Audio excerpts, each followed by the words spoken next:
Welcome to the Festival of Storytellers.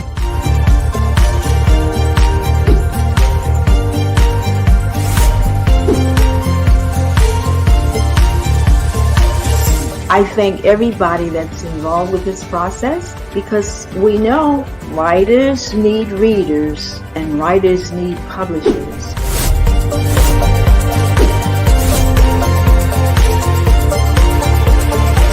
Experience is not about the publisher, it is about us, the authors.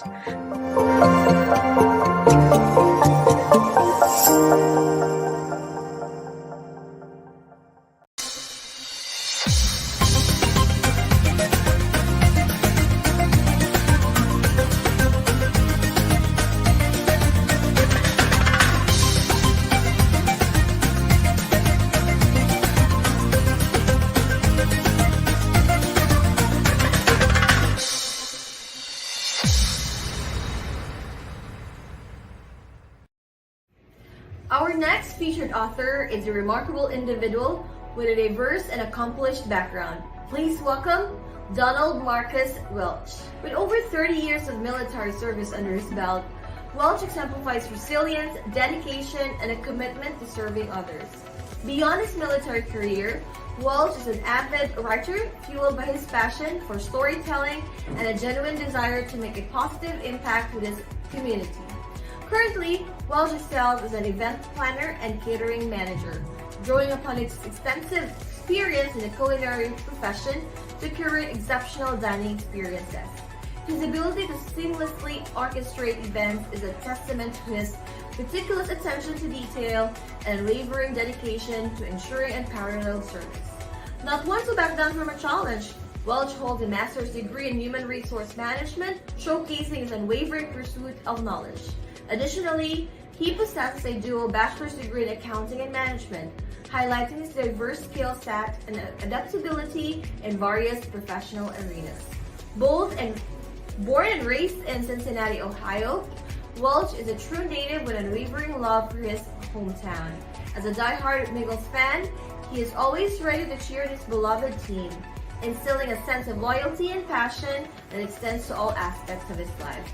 Combining his military background, culinary expertise, and dedication to community service, Donald Marcus Welch is a force to be reckoned with. With his exceptional achievements and unwavering commitment to helping others, Welch's written works and actions inspire and uplift those around him. Please welcome Donald Marcus Welch for the Author of the Hour session. Aloha and welcome to the Festival of Storytellers, the biggest virtual book festival in the world. And today I want to introduce, I'm so excited to get to know and understand this remarkable author, Donald Marcus Welch. Welcome, Donald. I think you're muted, Donald. Oh, I think you're muted, Donald. And let's see. There you go. Okay. Welcome, Donald. So I'm so excited to talk about you're muted again, your many books and plays that you have written. So first off, can you just give me a little background about yourself? Okay. Oh, there. Oh, there we go. Can you hear me? Yes, I can hear you. Yeah, now. I don't know why it keeps muting. Okay. We can start like The Love I Thought I Knew, which is the book that we're featuring. Of course, people can see up on the screen. I started getting, developing the love for writing when I was 2 years before I was getting ready to retire out of the military. And, we shared with our colleagues about some of our sea stories as, we go along. And then, we always say, what type of impact do we want to leave? Yes. And when it comes to the impact that we leave, how's anybody going to remember the impact? They can always say, well, Donald taught us this, but, if they sharing with other people that they know that we don't know, they're going to say, who is this Donald guy? So, I think when we do things like, books is one of the resources that people can find out about the individual that somebody else may be sharing with them that never met them. So that was one of the things that led me to writing, because I figured if I was going to make an impact, people can always reflect back by having something to go back to versus, hearing it from somebody else secondhand. Yeah, so it sounds like you want to leave that legacy. I mean, what really moves you to write all these self-help books? Is it, like you said, just passing it on, the information Yeah. and wisdom you've learned? Right. To pass along pass along information to people that's, people that's coming into the workforce. A lot of the people have, different, because like I said, we have different generations, and, a lot of them are not aware of what they're getting into. So I would think that if I can pass along any knowledge or any experiences that I have or that I've dealt with, maybe that can kind of like open their eyes to see what they probably going to be expecting. I mean, everybody's journey is different, but at the same time, some of our expectations are going to be pretty much, so if you go to a job, everything is laid out in black and white and people can get their own interpretation. Whereas somebody like myself and many others, we can get into detail. And then these people can always reflect back, say, I remember hearing this or I remember seeing this. Yeah. And I think you mentioned in Backstage, you have 9 grandchildren and 4 children. So I think this is going to be a wonderful legacy for them as well. Now, can you tell me, like, how does your experience, influence the way you're living right now and in your writing? How does your past experience affect you? Well, one thing I learned about in the military was once we start doing things, especially if it was something we never did, we were taught that, okay, this is our routine. This is what you're going to be doing. And we had a rule of thumb, whereas it takes 21 days to develop a routine or develop a habit. So, we sitting here, we counting the days down, like, is this going to be a consistent habit? And I figure after 32 years, the habit became a lifestyle. So if it worked for me, I'm pretty sure whatever I can share can work for the next person. So even with what did it for me, hopefully I always say, it would, do it and benefit, my children and my grandchildren and stuff like that. Because that's one of the things that, how we leave a legacy, how we leave traits. And, even like with me, there are people that will tell me, people that grew up with my parents would say, you're definitely your mama's child because of some of the things they see that I do. Or if it was one of the things that I have one of my father's traits, somebody was always reminding me saying that, you definitely picked up their traits. So I try to do everything to the best of my knowledge and ability to make sure that whatever legacy I leave behind for my kids and my grandkids, they're able to follow and, be successful in the things that they're doing.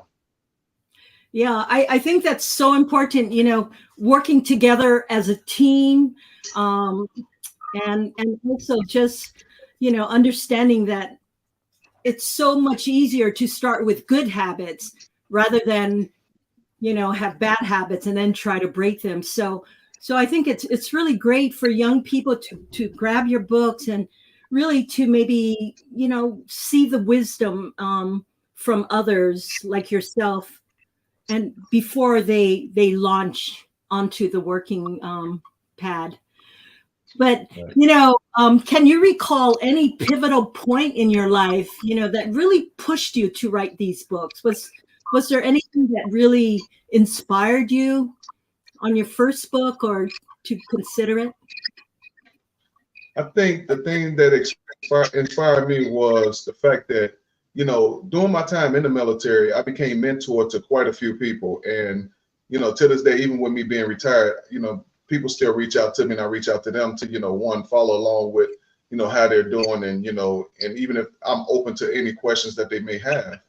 And I just think some of the experiences I may have had or came across, even if it's not just my experience, that's just valuable information I share to them. And, some people can kind of like tailor their life to, okay, I'm gonna follow this philosophy, or even if they don't follow it, they have some type of resource that they can go to if something didn't work for them.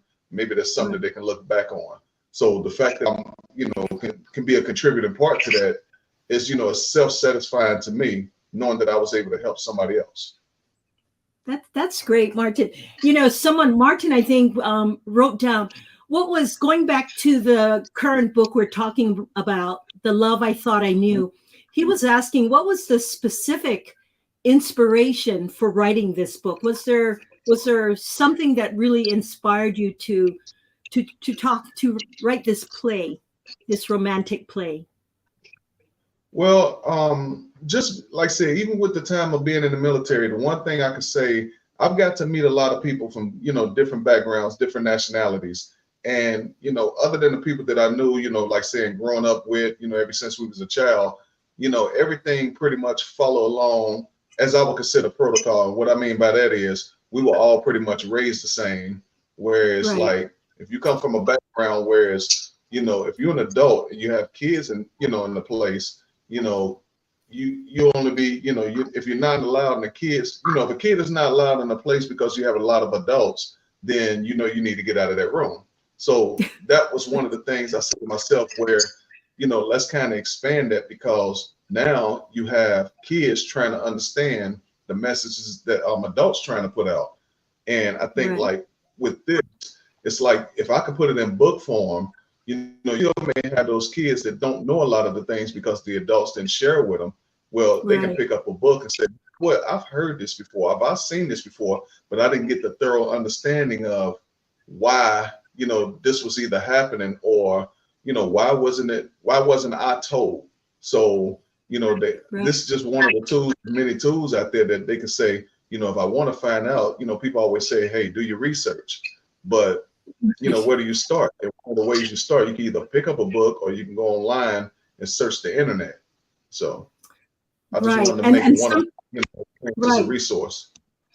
And sometimes people don't know, like, is the resource on the internet correct or incorrect? Yes. So we do Yes. have to be very careful about where we're searching. So this these books that you've written could be a good resource for our young people. I just had Marcy ask, and you talked a little bit about backstage, but this book, the play, did you intend it to be live on stage? Can you repeat what you were telling me about that?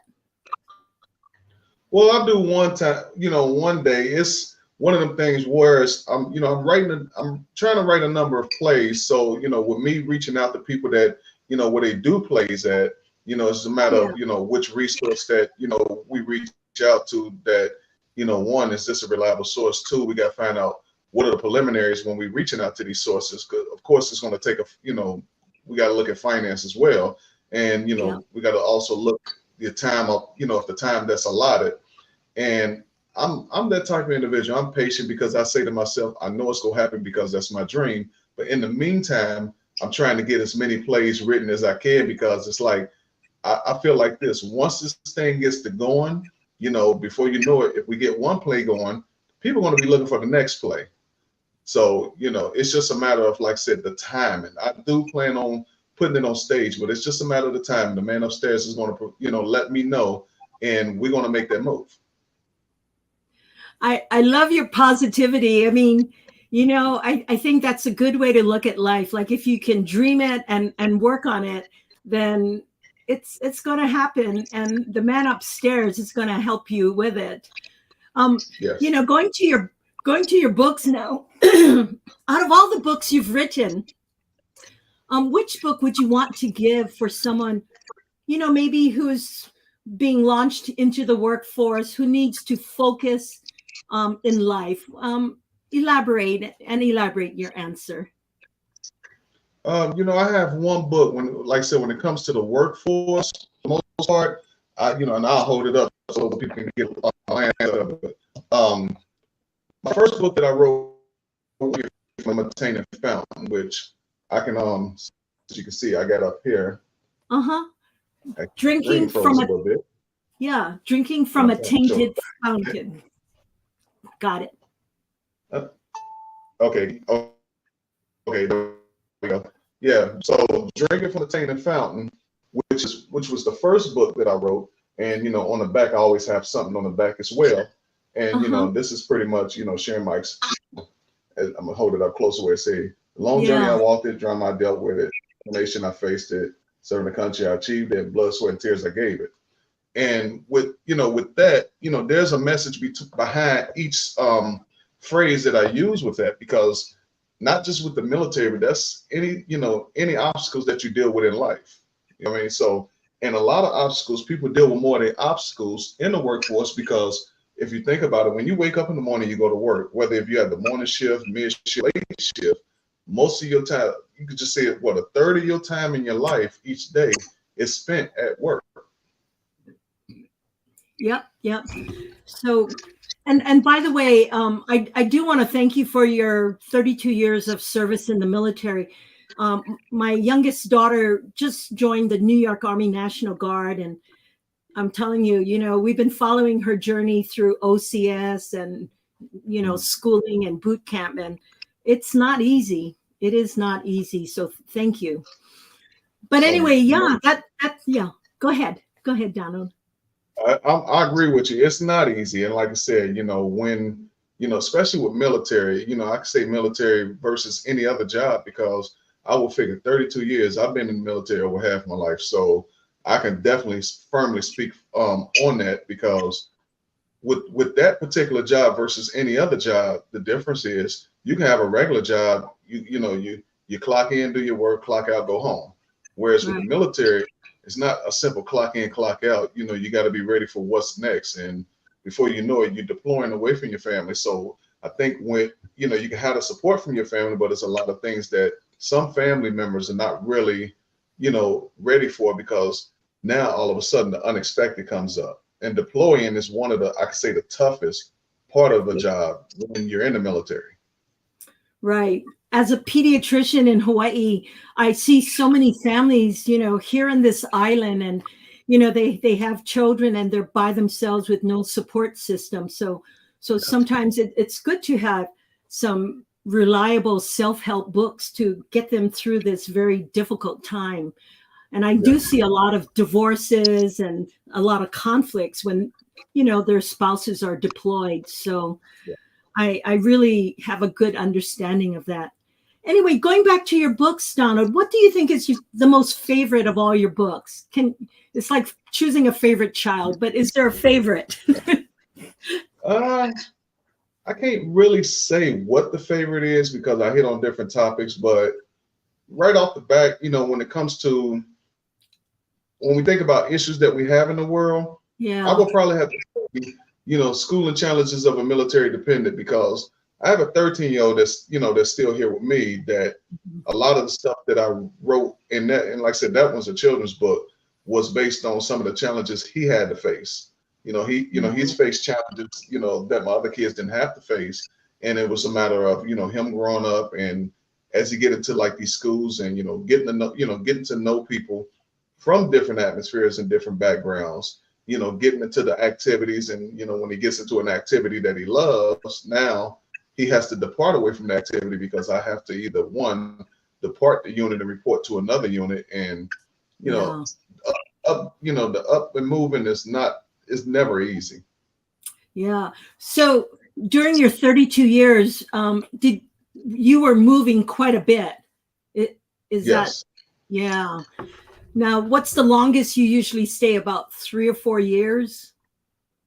I would say, 4 years. It just depends. The higher up that you go in pay grade, the more of your chances that you get to stay longer, because I started off in the Navy and I ended my career in the Coast Guard. So it's like I'm combined Navy and Coast Guard. And with the Coast Guard, I moved a little bit more than I did, in the Navy. And it was just with the Coast Guard, you can advance to the next pay grade, which can advance you out of the position that you're in. So, you have a pay grade that you can advance to, and then you might advance it to a pay grade where there are jobs out there where they will consider critical solicitation. So now they got to try to fill these jobs. And then next thing you know, before you know it, you advance it to the next pay grade out of that job. So I think the quickest I had to move was, 1 year after I got to a unit.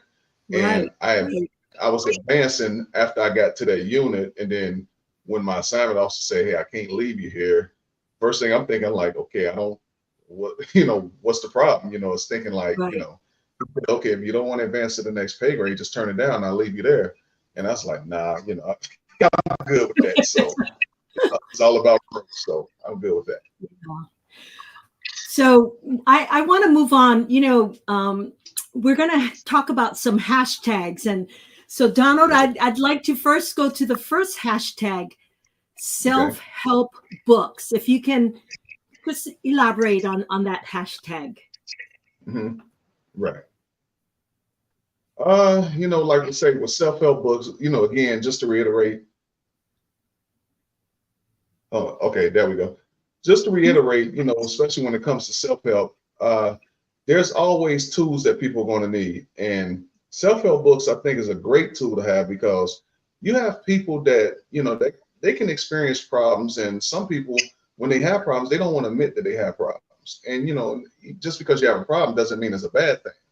I think with having self-help books, people, if they don't want to go, be seen by a professional, they may, seek out, okay, maybe I'm gonna try to help myself. And, self-help books is definitely one tool that they can utilize to say, maybe I can solve this problem on my own. And that's just giving yourself, one, the benefit of the doubt, and also not letting the problem that you may be having take over take over what you may be thinking.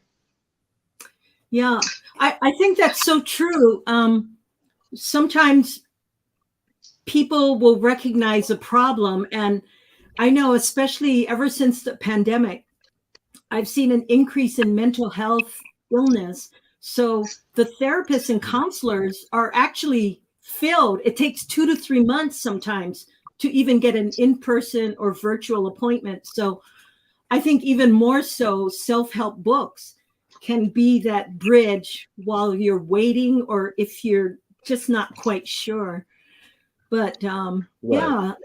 So how about if we go to the next hashtag, love and betrayal? Okay. If you can just talk about that, especially as it relates to The Love I Thought I Knew, your most recent publication. Okay. With love and betrayal, just like a lot of the information that I did share in The Love I Thought I Knew, you first, the one thing I discussed in some of the sessions that I did before was, when it comes to love and betrayal, let's start with the word love first. You gotta be able to love yourself, because you can't, either share or give love to anybody without being able to love yourself. Because how do you know what the definition of love is? Because if you're going to give love or share love, you got to understand what love means. So just, one, starting off loving yourself before you can give, what I call different types of love, where it's unconditional, where it's personal, or where it's professional. Now, with the unconditional love, that basically I put that in the category as like, you, your family, significant other, and stuff like that. When it comes to personal love, it could be with your friends and your colleagues that you deal with on a regular basis, along with professional love. And what I put as far as professional love, like me, I have a love for my job that I'm at now. So I consider that professional love, which I'm going to give my all to make sure I do the best job that I can do. And in order to do that, you have to at least love what you're doing. Now, when it comes to betrayal, when it comes to betrayal, like all the love that you've given, you kind of expect the same in return. You may not get 100% of what you give, but at least give some. But when you're not seeing it at all, that's where, the concept of betrayal comes in. Right. JP had a good question. What are some of the steps that we can take to heal and rebuild our relationship after a betrayal of trust? One of the things you can do, that if you're the person that's, being betrayed and, your trust is being compromised, you got to be willing to say, what are you willing to do to rebuild it? Because typically if somebody is betrayed, or, now you done lost trust in the individual, automatically you're going to put your guard up. Now that just depends on the individual itself. So, you got to be, if you want to rebuild it, one, the person that's trying to rebuild, you want to give them the benefit of the doubt. Chances are it's going to be, slow baby steps. I get it, but at the same time, how much of yourself are you going to open up to say, I'm going to be that person that I can, we're going to rebuild this, but it's like you're going to have to give me a little time. And then on the other note, that person that's trying to help rebuild that, they got to be more than willing to put forth the effort to, one, have the patience, because they know there's going to be some, some indiscretions with that, because whatever, you did to betray their trust may flash back to that individual until they work through that. Right. And sometimes if you've been betrayed, sometimes I feel that if you hold on to that, you're just harming yourself, and so I do think that we do have to give grace to other people, because we all have faults and we've betrayed other people. So again, like you said, it's a give and take on both sides, but that's a good point to talk about. Let's go to the next hashtag, which is facing challenges. That's a big one.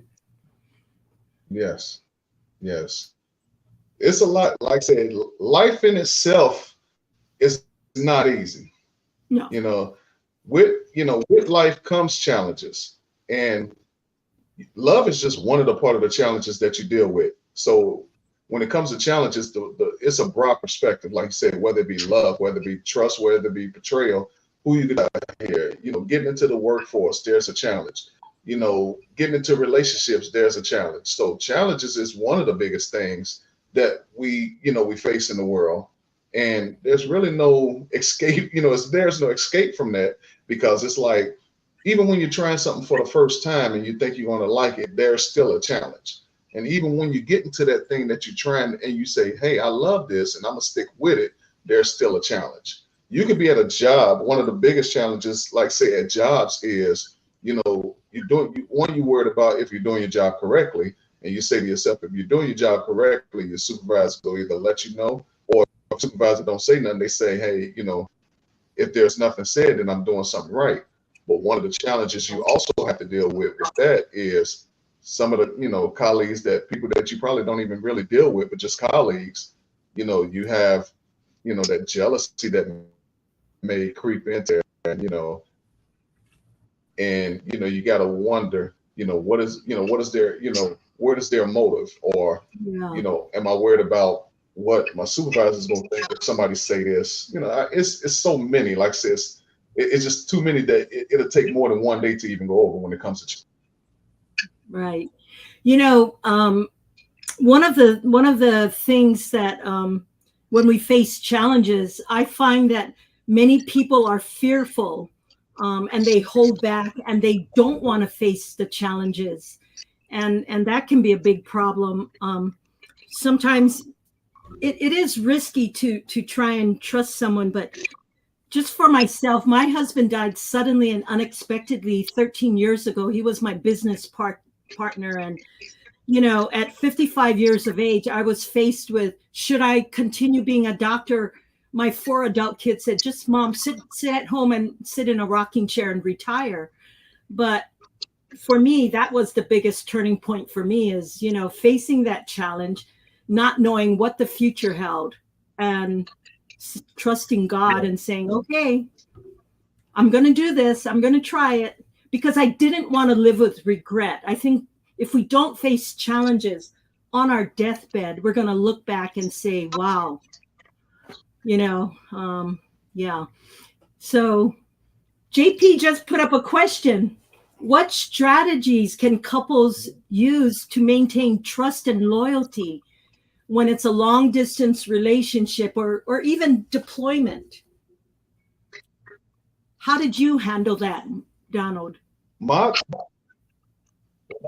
take on it is, just because I was deployed, or, even when it came to the, to the point of, okay, I'm getting ready to deploy, my routine and my habits didn't change. It's, the constant communication. And that was one of the things that we discussed back in a couple of sessions that I had, whereas, how do you maintain a healthy relationship? I think consistent communication is one of the tools that you would definitely want. That, okay, even though this person is deploying, we have ways to communicate, whether it be social media, whether it be email, or however you're going to communicate, constantly asking how you're doing. So you want to do the same things when you deploy, even though you cannot physically be there, how was your morning? Did you have a good day? Keep those routines going, because I mean, every little bit counts, because when that person really needs you and you're not there, I mean, and they can see like, okay, he or she is not physically here, but this person is still continuing with their routine. As I would say, 21 days to develop a habit. You keep those habits going, because even though you deploy, you still have a lifestyle that you live. Right, right. My daughter lives in New York and I'm in Hawaii, but I communicate more with her through FaceTime, maybe every other day. And that's more than I communicate with my three boys who are here on Oahu. So I think communication is essential. And like you said, I guess I'm really grateful for technology. Back in the old days, we had to do snail mail and it was much harder. Yes. So communication. Yeah. Okay. The fourth, I have two more hashtags I wanted to get to. So the fourth one is hashtag family focus. And you're a family man. Give us your input about this. Well, with me, family, I put it to you like this. People always ask, what do you live for? I can't just say that I live for myself, especially having a family, which I have a great deal of responsibility having a family. And my focus is to make sure that I uphold those responsibilities, because anything that's going to be beneficial to my family is definitely going to be beneficial to me. And the one thing I do make it a point to do is, one, I'm always open-minded, trying to figure out what is it that makes y'all tick for the day. I mean, I can sit here and watch you all day and still don't really know what makes you tick day by day. So keeping the communication lines open, just, creating conversation. Like the one thing that I can say that I'm blessed with, that I don't have to deploy anymore, that I, tell my family, come on, let's go out for a ride. Let's, go here, go there. Because there were a lot of things that I missed out on being deployed, whether it be birthdays, graduations, anniversaries, and stuff like that. So I take advantage of those opportunities where, with me not being deployed, I just like, hey, let's do it, where some people may say, man, when are you go sit down? It's like, hey, I'll sit down when it's time for me to sit down. I'm trying to, one, catch up on a lot of things that I missed, and at the same time, make sure that, hey, my family's taken care of, I'm taken care of. One of the things in pediatric practice, I'm seeing pediatric obesity rise and families breaking up. But I agree with you. When you become family focused, I tell people you need to just sit down and turn off your electronics for 5 minutes every day and sit down together as a family, whether it be dinner or just before you go to bed, and just look each other in the eye and say, hey, how was your day? Anything good happened to you? I think that's so important. And even if we did this with our kids, but even if there's nothing to say, when they do have something to talk to you about, they will feel that you're ready to listen to them. So I love how you're family focused. And I think we're moving away from that. I think the family unit, our country is only as strong as our family unit. And we need to really continue to focus on that. So thank you for that. Yeah. So Donald, Yes, indeed. the last hashtag I have is environment and experiences, which you've had a lot of experiences. Can you elaborate on that hashtag for me? With the experiences, I can, say that I would say mine is more or less, I would say, work related, because, as years went by, there's a lot of things that I've learned along the way, even when it comes to, like I said, when it comes to incorporating family into some of my experiences, and even the environment that, the environments I've been in. So with that being said, some of my experiences that I've gained, just going back to like saying the 21 days to develop a habit, that those habits that became a lifestyle, I still, to this day, I still use some of those lifestyles where, I set a protocol. Something as simple as the one thing that they teach when you go through boot camp, how to fold your linen, how to fold your clothes, how to do it. To this day, I still fold my clothes and my linen the same way. Good job. But the one thing I've learned was it saved me more space than the way I was doing all this before. So I think it became one of those things where, okay, if this worked for me, what else, that I've learned as far as gained experience at work, what can I use at home? And anything that benefited me at work, then I would bring it home, and that become a habit at home, and it just works. And, and this, like I said, with 30 years of doing that, even cooking, I was in the culinary field for the whole 32 years. Now, did I cook before I went in the military? I mean, I cooked to survive, but nothing to the level of what I did when I was in the military. That's fascinating. I love how you're using what you learned in the military and transfer it into your real life. I always tell people that you have to be a role model. You can't just tell your kids, fix your bed in the morning. Like you got to be that role model. Our kids are following what we do, not what we're saying. So yes. I love that. And let's see, someone mentioned, JP, our environment and experiences affect how we perceive things. How can you maintain autonomy and independence while adapting at the same time? I'm not quite sure. Go ahead. I can try to answer the best way I can.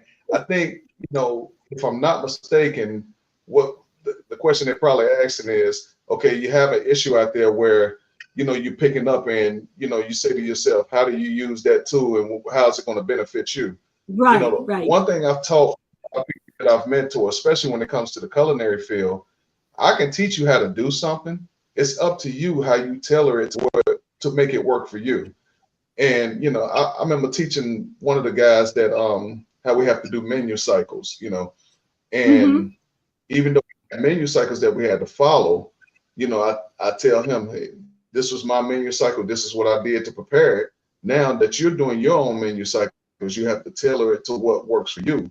You don't have to literally just follow what the tools that I've given you, because at the end of the day, if you're making this a lifestyle change, you got to make sure that it works for you. But not only that it works for you, if you have a family, that it works for your family. So you don't have to go back and say, this is what Donald said. This is what Donald said. Then now you have family that, okay, who is this Donald person? It's like you get away from what you tell it to be your own, So, I mean, I tell people when it comes to the things that you do in life, you have to tailor it to meet your demands. Yeah, I love that idea, not micromanaging someone, even my employees, right. This is the general, this is your job description, but, and this is what I expect, but then they don't have to really follow exactly everything, but they can incorporate the ideas and make it their own. And that's why we're all each so individual, but yeah, thank you for that answer. I had a personal fun question. What would you say? Is it worse to never try, or is it worse to fail? It's worse to never try. And and the thing about it, I took some notes. Somewhere I can read what I have. My choice was trying. And if you never try, you never know if you're going to fail or be successful if you don't try. Also, right. If you never try, you're setting yourself up for a platform which makes it easy for you to give up. Right. When it happens, you're gonna say to yourself, man, what would have happened if I would have tried it? But if you never tried, now you have some type of regret that, man, I wish I would have tried it. Especially it could be something that you tried or didn't try that you see somebody else tried and you see that it worked for them. Now you can sit here and live with that, man, then that what if kicks in. What if I would have did this? What if I did that? So you got to change that perspective of not trying to, hey, step out on faith. I agree. And, even for me, restarting my business, it's not always been success after success. When I fail, I always say to myself, okay, what did I just learn from that experience? Let me not have that happen again. And I think life is just a learning journey, but yes, it is. Yeah. Okay, that's wonderful. How about what do you think is the most desirable trait another person can possess? What do you really like to see a certain trait in someone? What would you say that is? Well, I would just say, being, truthful and authentic. And I think when it comes to that, and people get to learn, that, hey, I can trust this individual's word, because even though they're telling me something, I do the research myself, then, they're true to their word. And also one of the traits you can have is having the capability of listening, because if you can listen, you can communicate. And I've used this theory with people where, I can hear people into it, and there's a lot of yelling on this side and there's a lot of yelling on that side. And people never really took the time to listen. And, one of the philosophies I used to tell people that, God gave us 2 ears and 1 mouth for a reason. He wants you to listen twice as much as you talk. And, it stuck with some people. I just told them, I said, let it sink in. I said, I'm not really, trying to put a message out there to you, but I'm just throwing out the philosophy that I have. And one thing I've learned, that if I listen, I'll be able to have an answer and be able to communicate to you thoroughly, because I listened and I paid attention. And another thing that, another trait that's great for people to have is patience, because typically we don't have the patience. And that goes a long way, because even with patience, I give you one of the best examples. Like, this is January. Right. And I'm willing to bet that, people was waiting on their W-2s, and they, you want your money. That's the one thing that people really not going to have too much patience with, because I get this money, I can pay this bill, I can cash my, and I understand, because we're human, but at the same time, when it comes to that, patience go out the window. And I'm not saying it's a bad thing, but at the same time, it would describe that the level of patience that an individual has. Right. I love the idea of listening, and even if you're a business owner, or if you're the head of the family, it's so important that we use our 2 ears to really show our children, our employees, that we can listen, and really take it in, and then give them a thoughtful answer. I think a lot of us, while someone's talking, a lot of times I'm trying to think about what I'm going to say next, and that's not good listening. So I try to catch myself with that. But thank you for that. Someone just wrote down, what are some of the messages that you want to impart in your books, or are there other significant messages in your self-help books or plays that kind of resonates, that you want to share with the world? Well, I would just say it's in that retrospect, it's a case by case. And I say that because when I look at like my title on The Love I Thought I Knew, can get their own message. Just first they look at the title and they may look at the cover and say, you know what, they may be dealing with something, and then they come across that and they say, I agree with this individual is saying, and it might be something that can help me out. So I think with each title, it may have a different message in each title. Correct. It depends on what message that you're trying to convey to yourself. Like I said, people could be dealing with issues and they may have, one of them, hey, I need some help, I need some assistance. And with the self-help books, like I said, each book has a different message in each one. So I just think it just depends on, what your issue is and message you're looking for. And, like I said, you may pick up the book and you may not quite get the answer, but you may get a platform where you can say, hey, I've never thought of this. Let me try this. So now there's still that experience where they have to try what they've seen in the book, and then you never know, it may work for them. And it was one of them things, man, I wish I'd have known that, before. Right. So JPS, Donald, what is that love you thought you knew anyway? Can you elaborate on that? Yeah, I can. Thank you know you, what? JP. A lot of people ask me that when, especially when I wrote that book, especially, people that know me or just been knowing me for years, it's like, they ask the question, am I missing something? Right. And it may not be anything that anybody's missing because, like I say, a lot of the stuff, it may not even specifically be about me, but it may be about somebody that I've came across in my life where I'm actually sharing their story because, they didn't have the capability of sharing their story. So, I mean, right. It's nothing specifically I could say driven towards me, but, even with, if I was to use it from my perspective, I could say, the love I thought I knew. It's like, okay, I know what you're thinking. I know, what you're feeling. And it might be something that I'm missing. It's like, oh man, I thought I knew that, Yeah. But even though that's not that book is portrayed, but at the same time, still putting a message out there because at the end of the day, that's a reality. I mean, people, we deal with people that, in the military, just like you were saying, you came across people that, you've seen divorces, rapidly. And I mean, I've even seen it as well. And, talking to people and, people that needed somebody to vent to, I was just one of those individuals where, kind of like when people go to a bar, they talk to the bartender's the counselor, or go to the barbershop's the counselor. So I was a cook. So in between, meals being prepared, we have an open dining area where people just, hey, they talking and, I'm still, it makes time go by for me, but at the same time, I was able to, encounter so much where I can actually put it into words where it was more realistic, I mean, thank God, I didn't have to deal with some of the things a lot of these people had to deal with. But, even, early in life when you're young, you go through these things where like you're a boyfriend, girlfriend, you broke up, you get with somebody else, you broke up.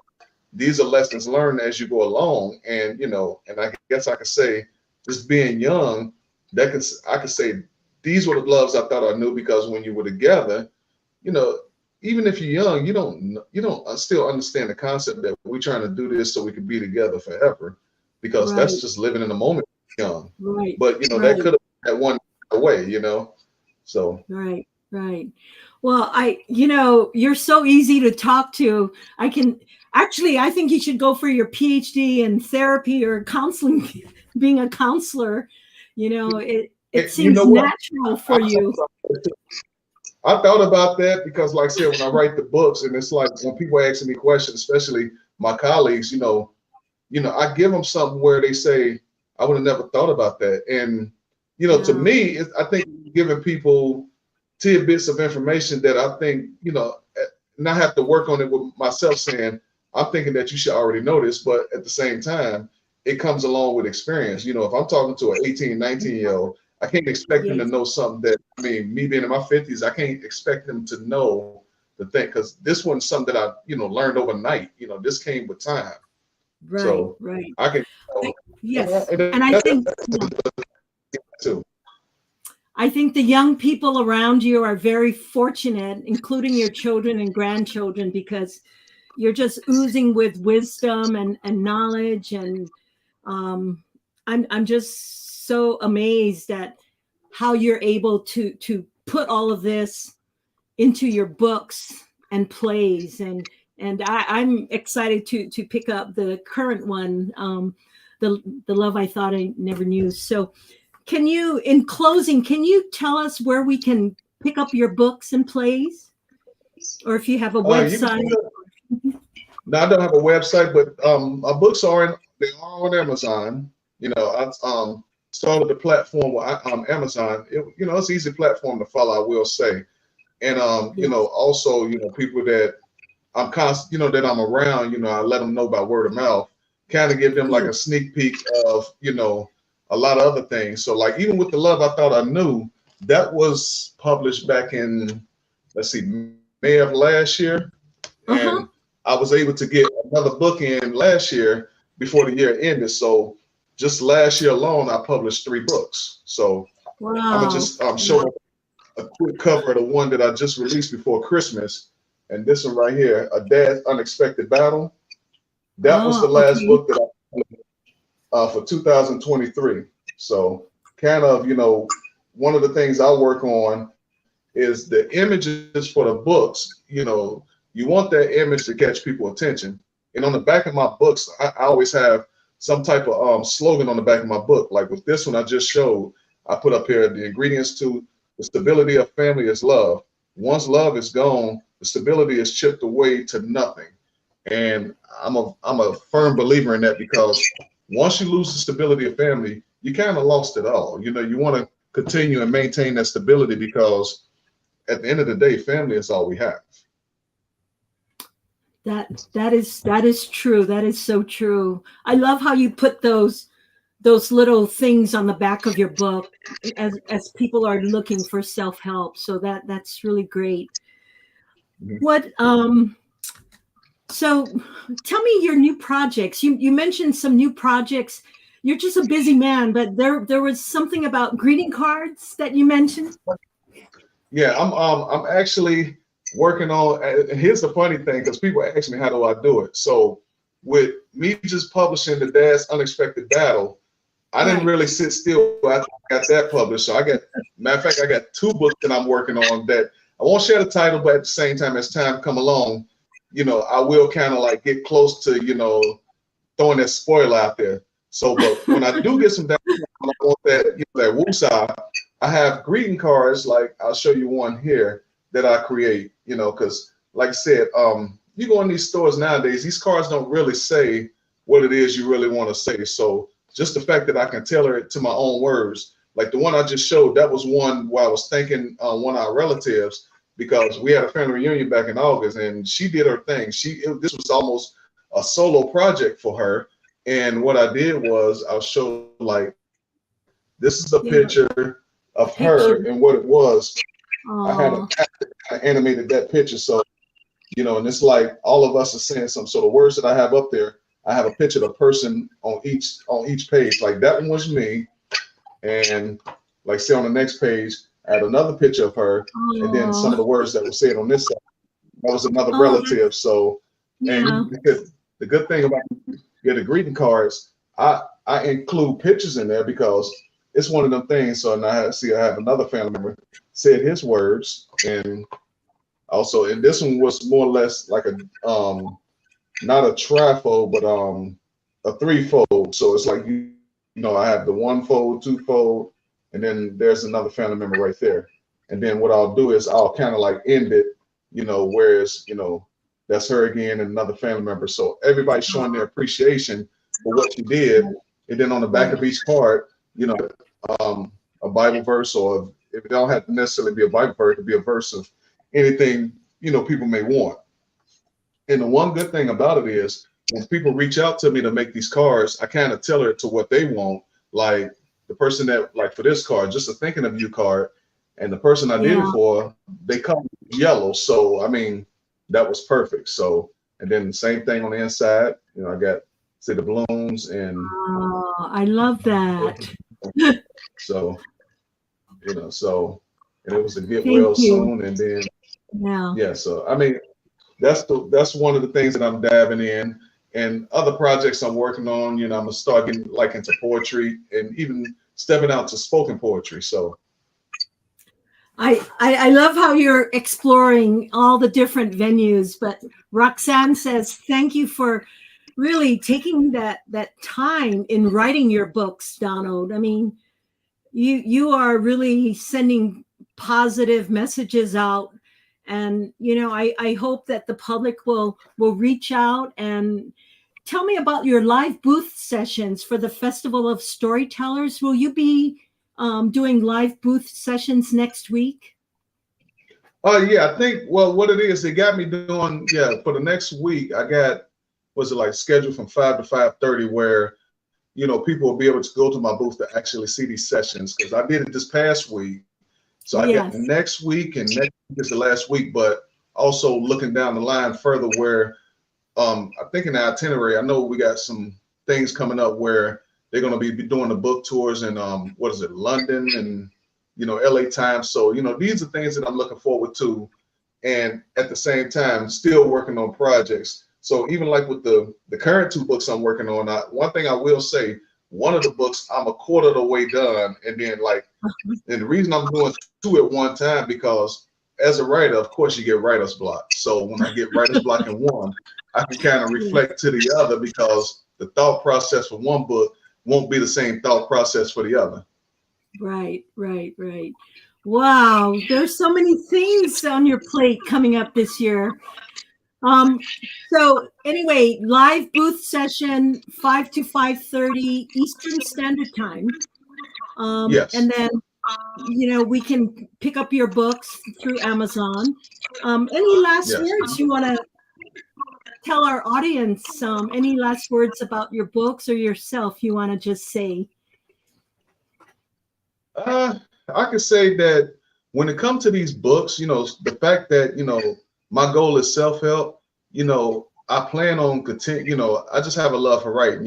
After I wrote my first one, I thought it was just going to be just that, one and done. And then when I got through that first one, my second one was kind of like piggybacking off of the first one.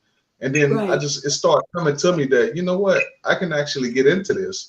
And it's one of them things that became a hobby versus, going to work. And it's like when I get off work, my woosah, I'm either doing greeting cards or I'm writing. So I constantly, my mind going. And as long as I'm, being driven to do anything I can to help somebody, at the end of the day, that's my goal. I want to help somebody, because a lot of the times the help that I needed, I never received. So I figured I want to put something out there that I wish that I've had, and doing 32 years in the military, we experienced so much where I've had, close friends and colleagues that went through a bad case of PTSD. I mean, it happens, definitely, but everybody is different. And when I look back, I think about all the people who helped me in my journey as a young physician. And, I think now you and it's our time to give back and really help other people. So I really thank you for your giving heart. It's so refreshing to see someone like you, a strong family man, dedicated to country, family. I really hope that your books will take off. And folks, don't forget, please go to Amazon to pick up these great self-help books, spread the word. Make sure you join him at his live booth sessions, 5 o'clock to 5:30. I'm going to be excited to listen to you as well, Donald. And I really want to thank all of our audience out there and people who said their comments.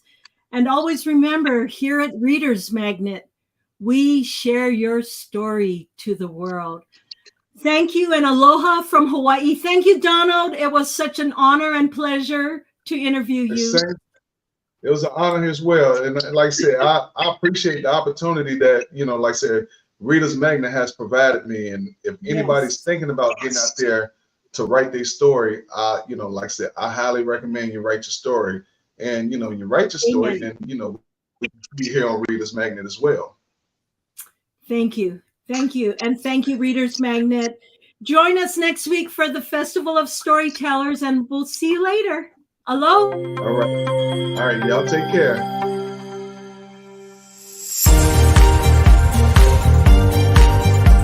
Welcome to the Festival of Storytellers.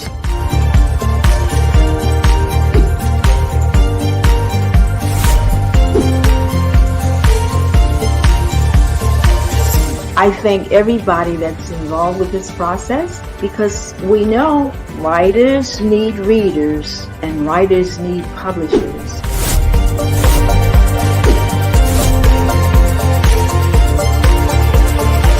experience is not about the publisher, it is about us, the authors.